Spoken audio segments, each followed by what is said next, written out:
Welcome to Real Estate Coaching Radio, America's #1 trusted resource for realtors who demand authentic, real-time coaching. Starring award-winning real estate coaches Tim and Julie Harris. Get ready for unfiltered, full-strength honesty about what is truly working to get you into action and make you money in this new real estate boom. Now to our hosts, Tim and Julie Harris. Welcome back to Real Estate Coaching Radio. We are your hosts, Tim and Julie Harris. And of course, this is your opportunity to learn directly from what the top producers are doing across the country to really get a jump on their competition in this new market surge. So this is going to be your opportunity to learn specifically what other top producing agents are doing across the country to overcome fear. Now, overcoming fear is one of the biggest challenges all of us have, not in just the real estate business, but virtually everything else.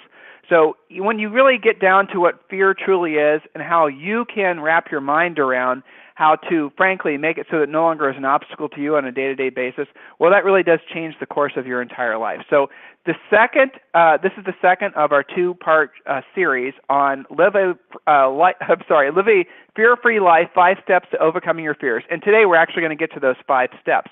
But before we do, I want to make a couple of announcements. And these are the same announcements as I had yesterday, and they're still worth re-announcing. So thank you, number one, for making us the industry's #1 real estate radio show. I really appreciate that. We started out the year by having the goal of having 50,000 listeners, and we exceeded that goal, and it looks like we're on track to actually double again over the next 6 months. So I want to really thank all of you for making that possible, and forgive me if you can't tell I have a bit of a cold. And number 2, an announcement of our book club. Now, the book club is basically on request of all of you. You guys were asking us what books you should be reading, what books we're reading. And you know what? Truth is I actually review a lot of I read the same books every year. A lot of the same books that I read are ones that have given me a lot of inspiration for decades. And the one that we're reading, the first book for our book club, is Think and Grow Rich by Napoleon Hill. And I'm going to make it easy on you. I'm going to make it so none of you actually have an excuse not to join the book club, because I'm going to give you the book for free. So here's all you have to do. Go ahead and click the link that's in the show description. And when you do, you'll see a download a free copy of Think and Grow Rich Real Estate Edition. Not only am I going to give you the book for free, because our updated Real Estate Edition is actually sold out on Amazon. So I'm going to give you that book for free, but I'm also going to give you our business plan. Now, this is a business plan that is designed specifically for real estate. It's the perfect business plan for all of you to use any time of year. And frankly, this is a business plan. It's big. I'm not going to lie to you. It's big. It's like 90 pages. And there's lots of descriptions. There's lots of details. There's lots of everything that you need to know in order to really build a business plan, not just about your short-term goals, but also about your long-term goals. And this business plan covers the 5 categories of life. This business plan covers really every aspect, hi Julie, that you need to have in your business. So, Julie, we were just talking about all the bits and pieces that are part of the real estate treasure map and the business plan. And, so, guys, here's the thing. We're giving all that to you for free. That's our way of saying thank you for helping us accomplish our goal this year. And we want you to participate in being one of our book club members. So, again, the book we're going to be talking about periodically for the next month or so is Think and Grow Rich by Napoleon Hill. This is the same book that we've been selling on Amazon for a while for $20 or $30. We're going to give it to you for free, and all you've got to do is click on that link and download it. So, Julie, we're going to pick up right where we left off yesterday and talking about overcoming fear. So, first of all, welcome to today's radio show. Any interesting stories to share from your coaching schedule? Yes, a quick, great story, which is I am coaching someone who is a serious fireman in north of Detroit. He had a 96-hour marathon shift, which I'm trying to imagine what that had to have been like, and came to his call saying, well, I didn't quite get as much done as I wanted to, but I want you to know that I made 2 expired calls and I set 2 appointments. Wow. So I really can't complain about that, can I? Okay, so the point is that why was that? Number 1, he made the effort to do it. Number 2, he probably doesn't have a ton of competition right now. And number 3, he used a script when he did it. So that should be all of you guys. Maybe not all of you doing expireds, although that's always a good category, especially right now. But past clients, center of influence, certainly your lead follow-up. The agents who have been at work, even if they haven't been really full-time, I mean, keep in mind he had a 96-hour fireman shift in there. So I don't know about you, but that qualifies as another job to most people, right? So he probably spent, I don't know, maybe an hour total on that whole project of expireds, and now he's got 2 listing appointments. So his goal between Christmas and New Year's is to set 6 more listing appointments before it's 2015, which I thought was fantastic. Well, Julie, this is kind of a compliment to you. I've been receiving a lot of great feedback about the recorded calls of your coaching calls with 3 of your clients, Gail Harris, and I forget her. Christine Fine. Yeah. Christine Fine. So, guys, a lot of you listen and read and pay attention to Inman News Features. We do as well. So Inman asked Julie to contribute as far as their new coaching series that they're doing, and so we sent them 3 audios of actual coaching calls. They weren't edited. They're just straight up, recordings of an actual coaching call. And so Inman listened to all 3, and then they decided, obviously what bits and pieces from the calls to recite in the articles. Well, the actual full-length calls, the actual half-hour calls are on, I believe they're on timandjulieharris.com. If not, they're on our radio show replay, but they're out there. Yeah, and you can actually listen to real, honest-to-God coaching calls for those of you who are on the fence wanting to know what it's like to have a coach. And those calls are all different because they're all basically they're all realtors, exactly, different variety, realtors at different varying degrees in their careers and experience and all that good stuff. But the feedback I've been getting on those replays are people like, wow, I didn't realize that's what a coaching call was. I thought it was just basically, holding me accountable. I didn't realize that you guys actually helped me go deeper in overcoming my fears, which leads me back to today's topic, which is overcoming your fears. So as promised, we wrote down 5 specific things, and we'll probably give you maybe 6 and 7 depending on the time, of things that you can be putting in place immediately to overcome your fears. And remember yesterday, not to recap too much, but there's 2 kinds of fears. There's real honest-to-God fear, the kind of fear all of us are hardwired to in order to avoid, life-threatening, things like a pterodactyl eating you or something like that, right? So there's that kind of fear. But then there's the fear that most of us truly experience in our lives, which feels the same as real fear, but it's not. It's psychological fear, or what we call ego-based fear.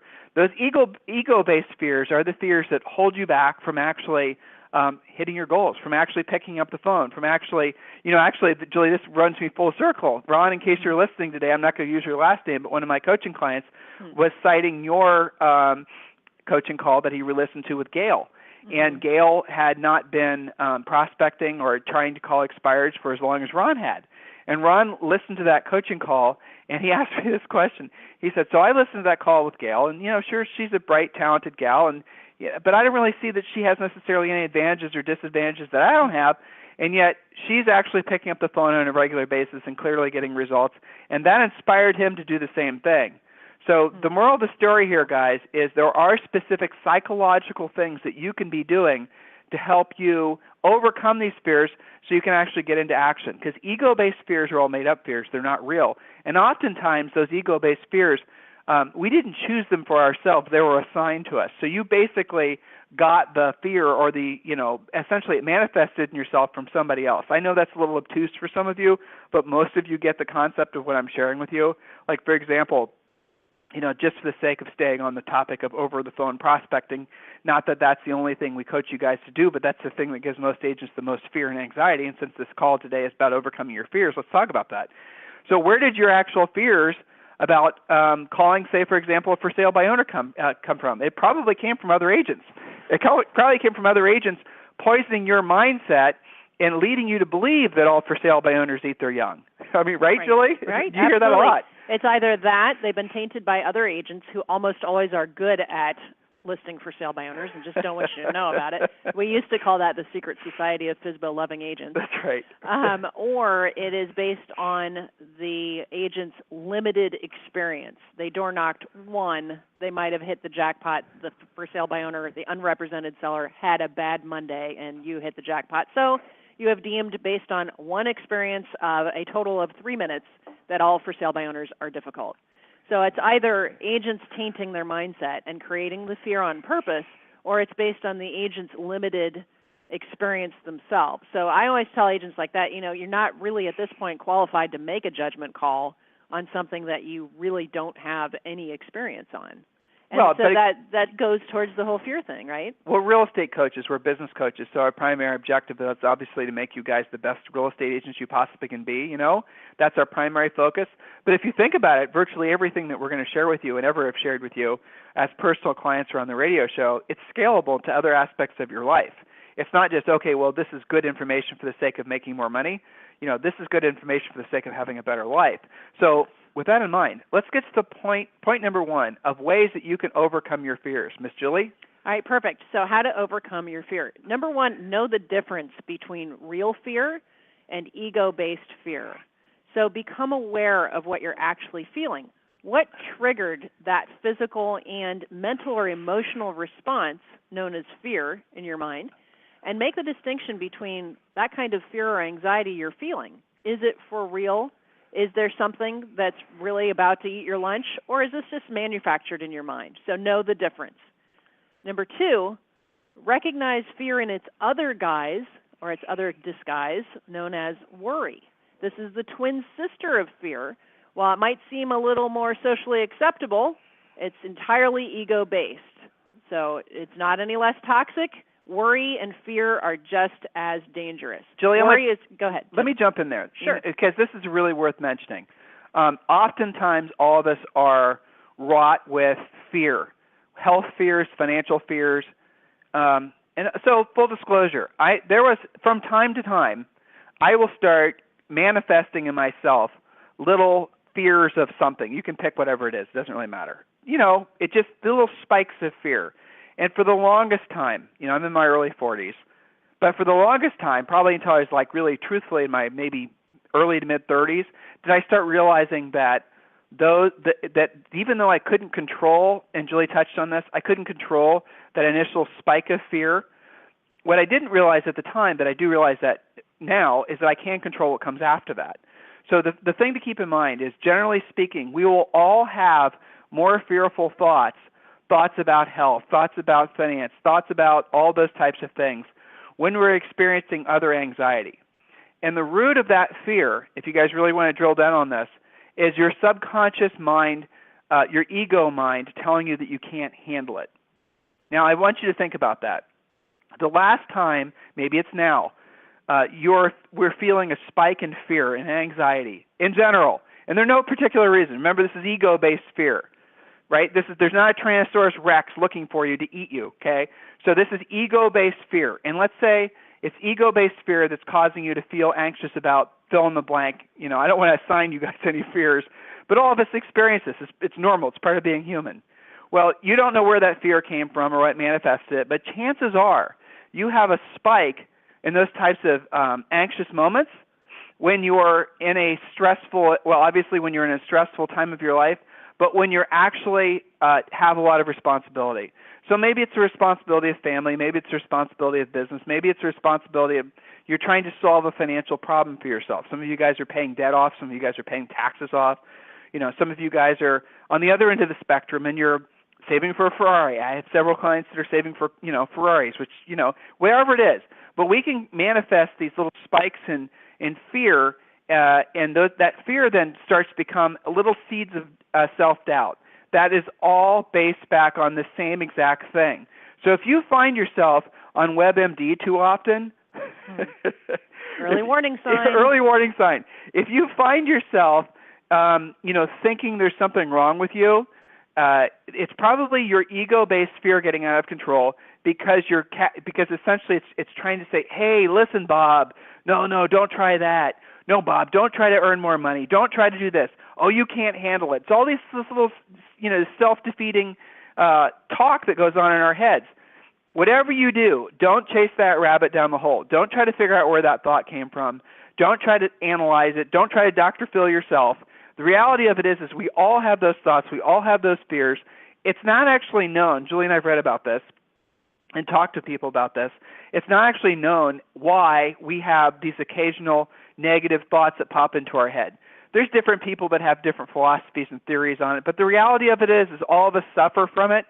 But the challenge is be someone that is aware of the thought and doesn't allow the thought to fester. Don't germinate the seed. Don't fertilize it with more thoughts. And then what you'll find is it doesn't necessarily happen in an instant, But when you're able to realize that you can't stop the thought from showing up in your head, but you can stop what comes after as a result of that thought. You can actually see the thought, see it for what it is, realize it's random, and don't chase it down the rabbit hole. Don't start trying to build belief behind it. Don't start thinking, well, just because you just heard some horrible report on TV about Ebola, as I wipe my nose, that the cold you have is Ebola. Okay, don't allow that to manifest in your head. And when you realize that, you can head it off to the past. Then all of a sudden, you're going to find you have a much freer feeling life. You're not experiencing stress because you now you're in the very beginning stages of controlling the psychological fear. Julie? Perfect. So number 3 on how to overcome it is to pay attention to the mental noise that typically begins with the word my. So ego fear and worry both concern themselves with the stuff that happened in, quote, my life, or maybe didn't happen, should have happened, shouldn't have happened, and so forth, making it all about you.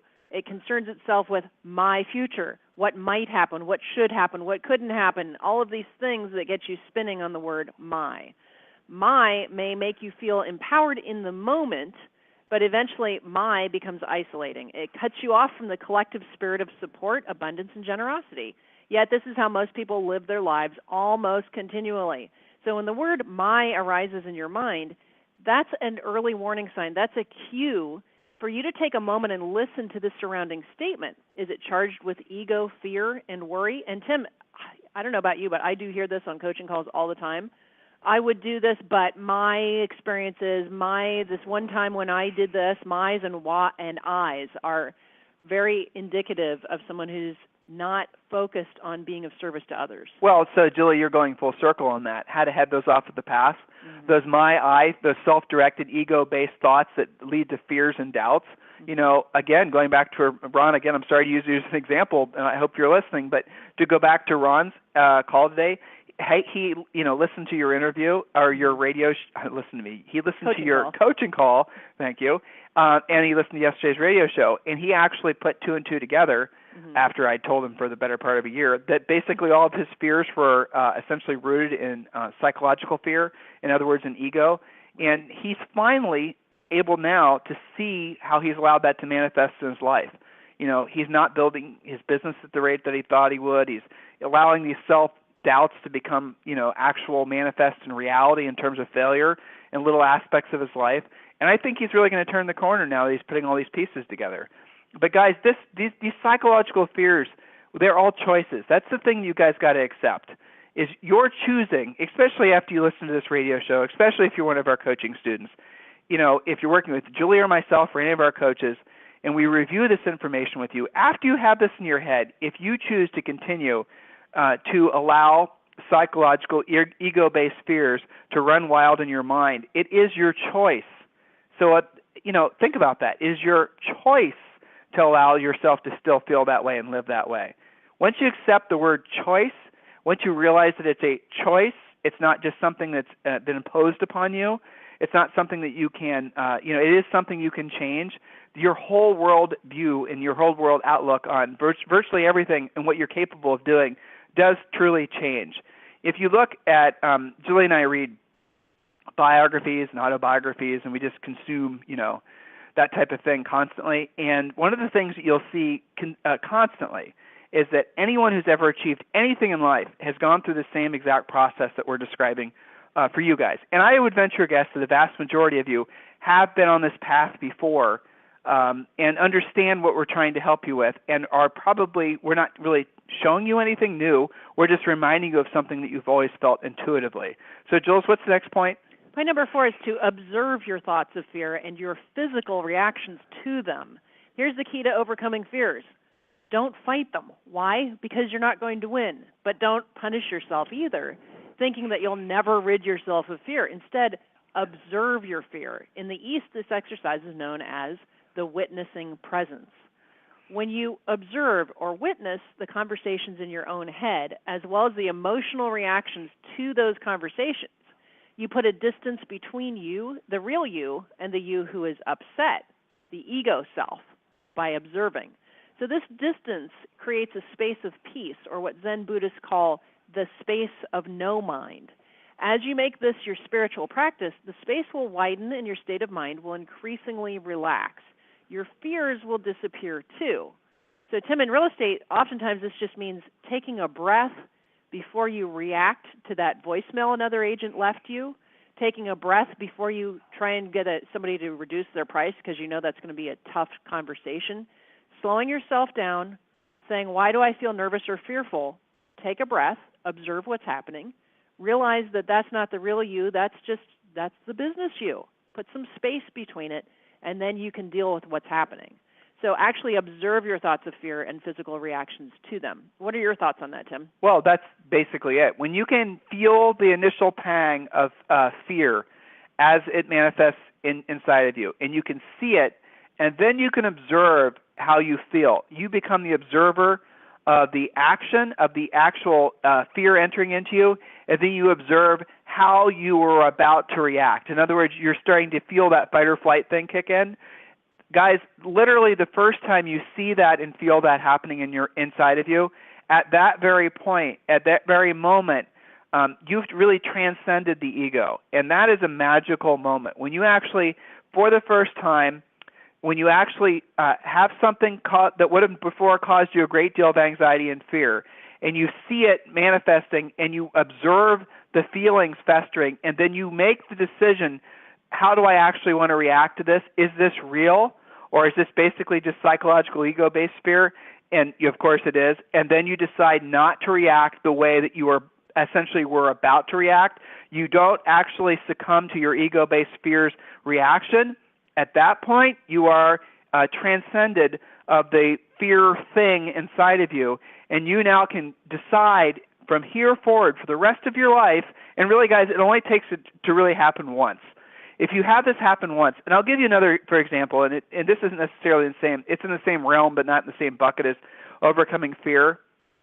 In real estate, there's always, we're always run across realtors that just sort of grind us. You know, maybe it's our lack of versatility, maybe it's their egos clashing with our egos, maybe it's just their lack of professionalism, maybe it's when we really feel like we need to protect our clients, but the other realtors are just, you guys have all had those situations. You know what I'm talking about, right? So when you think of a realtor right now, or anybody, but I mean, it's, you know, for the sake of this coaching call, think of a realtor right now that grinds you, or has in the past, or you just can't stand for some particular reason. Do you feel the feeling of anxiety?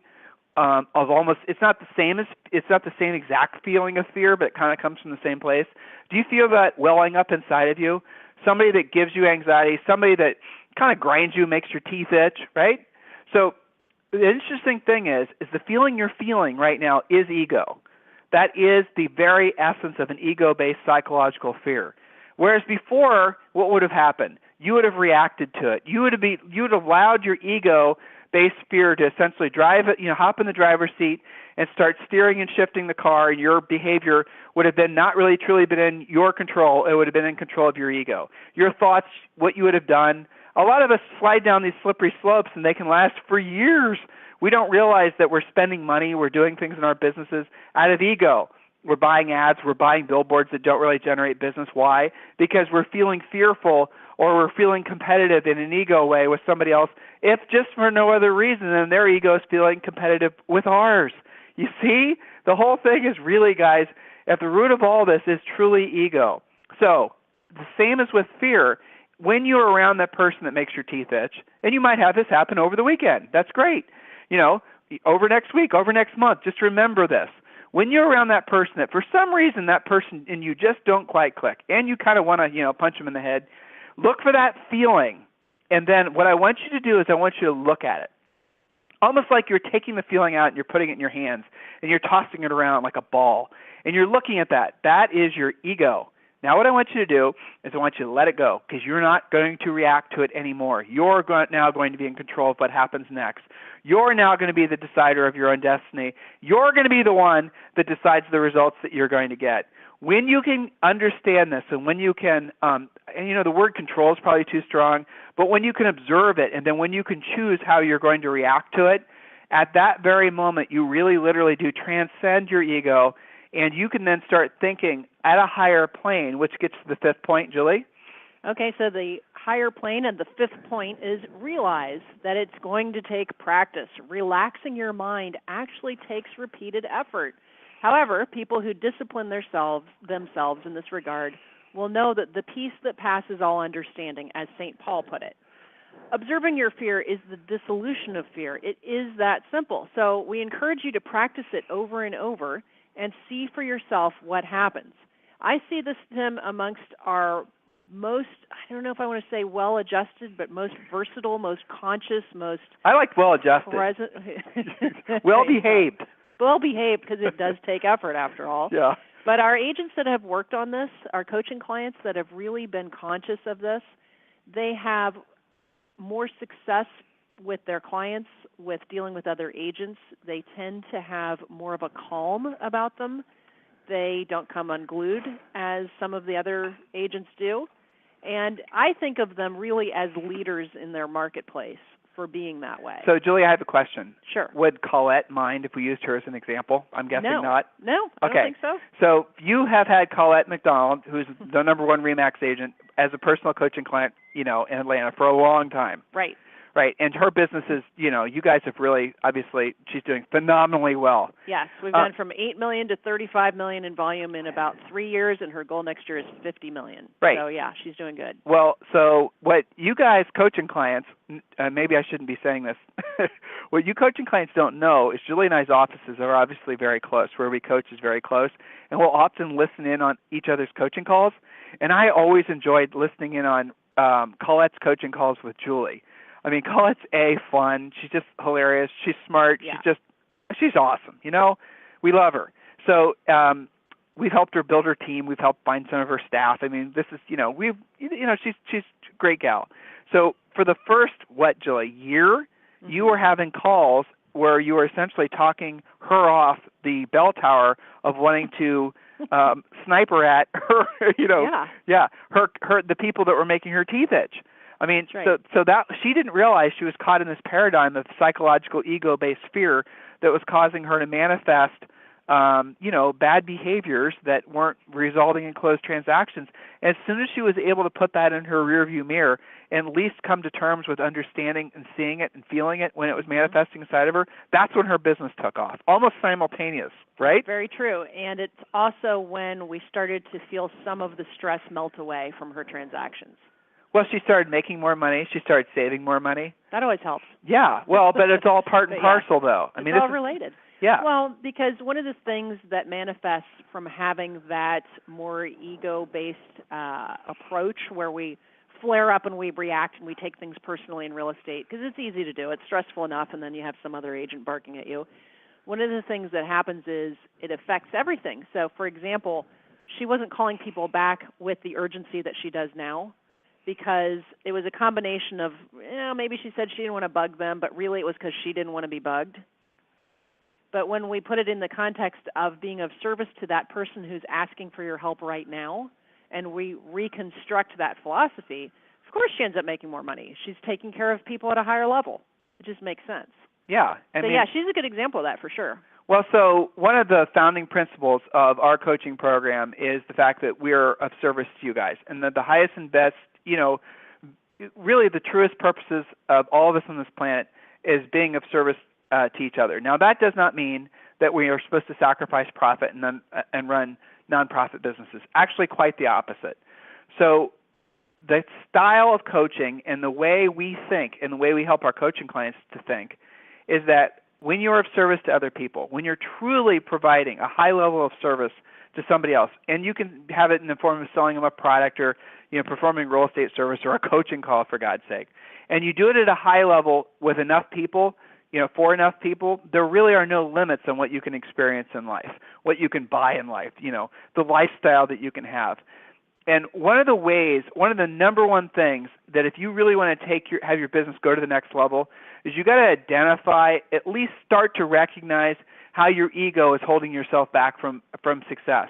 The traditional way of thinking of ego is, that person is walking around, with their nose up in the air, they just have a big ego. Well, there's that sort of manifestation, this sort of, I think, what we call a popular, way of seeing ego. But really what the ego is, and again, hopefully this will be a path that some of you will pursue independently. But your ego really at the end of the day doesn't want you to change.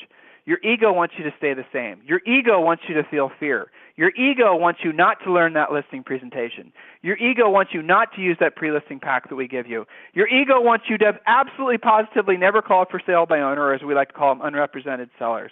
Your ego doesn't want you to create your business plan. Your ego sure as hell doesn't want you reading Think and Grow Rich.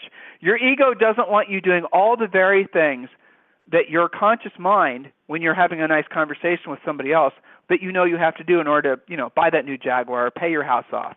You see, all these things will happen when you recognize the fact that the thing that's holding you back, the very thing that's holding you back, the thing that's giving you anxiety, the thing that's making you paranoid, the thing that's making you, basically stay in your box your whole life and it's, oh my gosh, what if I decide I want to become a top producer and I want to, live half the year in Paris or whatever, and what if I don't make it? Then I have to essentially live in this light of ridicule for having not accomplished my goal. See, these are ego thoughts, you see. What happens if I go on that listing presentation and the seller throws me out by my ear? Those are ego thoughts. Those things don't really happen. That's that whole fight and flight thing. That's that whole overreaction thing. That is the very psychological fear that is at the root, again, of you guys not moving forward with your businesses, not moving forward with improving certain aspects of your life.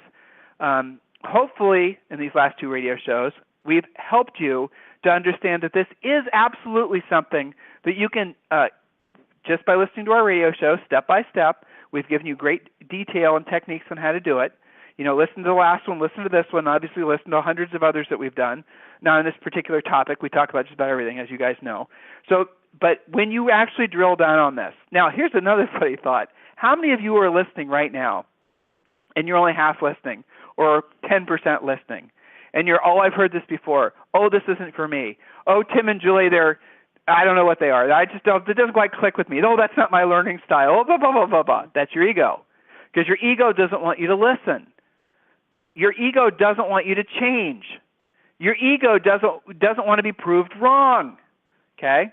So these are all, we talked about yesterday on the radio show, the inner skeptic thoughts, the this isn't for me thoughts, the I've heard this before thoughts. Okay? That's your ego protecting itself. So all of that stuff is going to have to at least be set aside just temporarily for you to actually transcend these psychological ego-based fears. So, Julie, anything else you'd like to share with all of our listeners? No, I wish I could remember who originally said this, but there's a great quote that Hold on. If it's a great quote, I might take credit for it. Go ahead. Okay, it might have been you. It wasn't, but probably. It says, when you pray, move your feet. Yeah, that wasn't me, but With yes, me it was me. It was you. It could have been. No. Okay, but the point is that, okay, we've given this a lot of great thought. Now we recognize it, and we know we've got to implement something. So many of you guys will say, well, this is something I've got to work on. I'm going to think about that. I'm going to pray on that. I'm going to work on that. Don't forget to move your feet. That's right. Implement the thought. Take action. Take a breath before you react next time. Sometimes it's that simple. That's a good place to start. And I remember, Tim, one of our mentors said, when you get, we all get crazy voicemail in this business. Don't just call them right back. Don't react to it. And if it's a voice-to-voice immediate thing and somebody is unglued, whether that's a past client, a prospect, another agent, whoever, even your own family, just say, I have another call coming up in a couple of minutes. Let's talk about this in a half an hour, and let the other person take a breath too. Well, that's funny, Julie, because what happens is when you become adept at recognizing your ego-based fears flaring up, you will see them in other people. And then you not only become an observer of your own ego, but then you can start seeing other people's egos. Interesting thing that happens. It is. Honestly, it's then you can then decide whether or not you want to, the whole how thing. You want to handle it. Exactly. So anyway, Julie and I obviously can talk about this for days and days and days. If there's anything we can do for you, go to freecoachingcallsforagents.com or get ahead of our price increases that are coming very soon on our coaching programs, and just go to timandjulieharris.com and check us out. And remember, from today's notes, or you can also find them on Real Estate Coaching Radio, download the free copy of Think and Grow Rich and your business plan. All right? So on behalf of Julie and myself and all of our coaches, have a fantastic day, and we'll talk with you on the radio tomorrow. This program has been a presentation by Tim and Julie Harris, Real Estate Coaching. For more information on our real estate coaching and training programs, visit our website at timandjulieharris.com. Remember to tune in weekdays at noon for upcoming shows, and until next time, thank you for listening to Real Estate Coaching Radio with Tim and Julie Harris.